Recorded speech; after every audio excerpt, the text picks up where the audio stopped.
na ako mananahimik, ilalabas ko ang lahat ng katotohanan.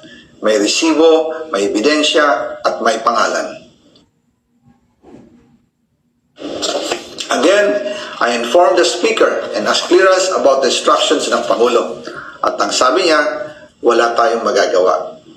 Kaya po nagtataka ako kung bakit sinasabi ni Pangulo na hindi niya makilala ang budget, samantalang lahat na binawas at dinagdag sa mga ahensya ng gobyerno ay humihingi ng approval sa kanya si Sec. Mina Pangandaman.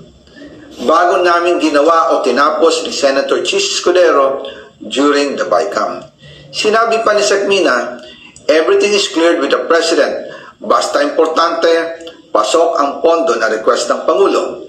The following day, sinabi ni Sec. Mina, approve na si Presidente BBM sa lahat na binawasan na ahensya. Masaya na ang Pangulo dahil naipasok ang gusto niyang 100 billion insertion. Wala pong perang napunta sa akin.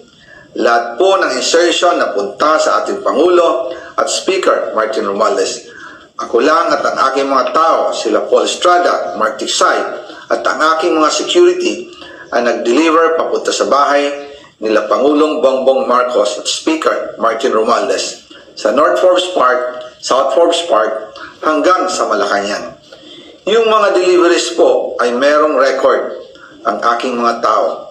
Totoo po yung sinasabi ni Orly Gutesa na nag-deliver siya sa Forbes Park. Totoo din po ang sinasabi ni Orly Gutesa na nag-deliver siya sa Malacanang nung siya ay nasa Senado.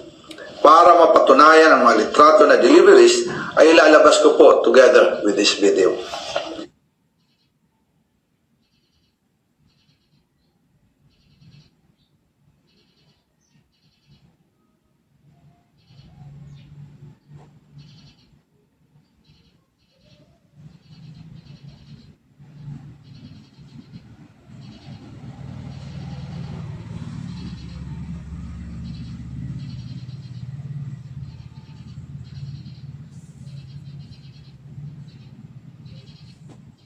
After po ng approval ng budget sa General Appropriations Act of 2025, nagtanong po ako sa DPWH kung magkano ang kailangan na ibigay sa Office of the President o ang SOP na bigayan.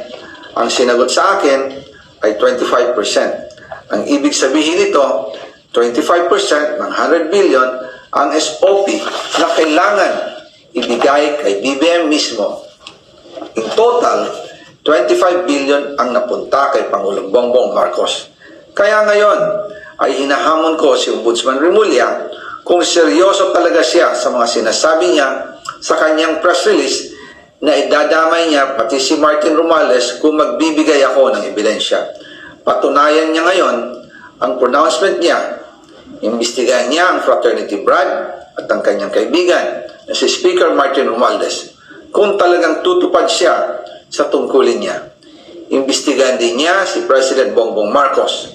Sabi nga ni BBM ng SONA, let's do it right at mahiya naman kayo, hindi po ba?